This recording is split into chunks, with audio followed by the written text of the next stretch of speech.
আজি মহাপুৰুষ শ্ৰীমন্ত শংকৰদেৱৰ 572 সংখ্যক জন্ম জয়ন্তী সমগ্ৰ ৰাজ্যৰ লগতে গুৰুজনাৰ পবিত্ৰ জন্মস্থান বটদ্ৰৱা থানতো অনুষ্টুপীয়াকৈ পালন কৰা হয় গুৰুজনাৰ জন্ম জয়ন্তী।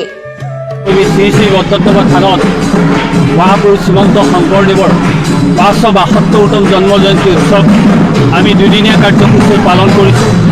যোৱাকালি চৰিত্ৰপাঠ হৈ গৈছে, আজি ৰাতিপুৱা উষা কীৰ্তন হৈছে আৰু ইয়াৰ পিছতে দিহানাম, তাৰপিছত আমাৰ নাম কীৰ্তন আৰু ইয়াৰ পিছত আমাৰ আবেলি আকৌ চৰিত্ৰপাঠ হ'ব আৰু সন্ধ্যাৰ লগে লগে 572 গুছি বন্তি ইয়াত প্ৰজ্বলিত হ'ব।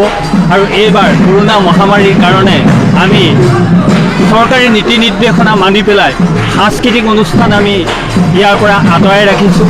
অংকীয়া ভাওনা, সত্ৰীয়া সাংস্কৃতিক অনুষ্ঠান আৰু সাংস্কৃতিক শোভাযাত্ৰা এইখিনিৰ পৰা আমি বিৰত ৰাখিছোঁ এইখিনি।